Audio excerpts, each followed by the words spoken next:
മറ്റൊരാളുടെ ജീവിതത്തിലേക്ക് ഇടിച്ചു കയറിയൊരു സർപ്രൈസ് കൊടുക്കാൻ നോക്കിയതാണ് കേട്ടോ. പക്ഷേ ആ സർപ്രൈസ് എനിക്ക് തന്നെ വലിയൊരു ട്വിസ്റ്റായി മാറിയ കഥയാണ് കേട്ടോ ഞാൻ ഈ പറയുന്നത്.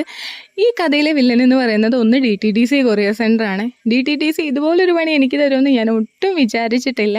ഞാൻ എൻ്റെ ലൈഫിൽ ഒരുപാട് പേർക്ക് സർപ്രൈസ് കൊടുത്തിട്ടുണ്ട് കേട്ടോ. എനിക്ക് ഏറ്റവും ഇഷ്ടമുള്ള പരിപാടിയാണ് മറ്റുള്ളവർക്ക് ഗിഫ്റ്റ് അയക്കുന്നതും ചെറിയ ചെറിയ സർപ്രൈസുകൾ കൊടുക്കുന്നതും.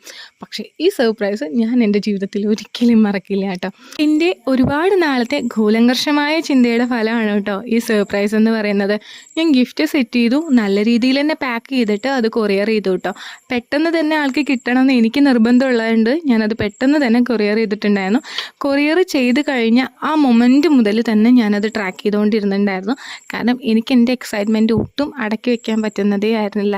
കാരണം ഇത് ആൾക്ക് കിട്ടിക്കഴിഞ്ഞിട്ടുള്ള ആളുടെ എക്സ്പ്രഷനും സന്തോഷമൊക്കെ കാണാൻ വേണ്ടിയിട്ട് ഞാൻ ഭയങ്കര എക്സൈറ്റഡ് ആയിരുന്നു. കുറച്ച് ടൈം കഴിഞ്ഞപ്പോൾ അത് ഔട്ട് ഓഫ് ഡെലിവറി കാണിച്ചു. കുറേ കഴിഞ്ഞിട്ട് അത് ഡെലിവേർഡ് ആണെന്ന് കാണിച്ചു. പക്ഷെ ഞാൻ വിചാരിച്ചതുപോലെ ആളുടെ കോള് മാത്രം എനിക്ക് വരുന്നുണ്ടായിരുന്നില്ല.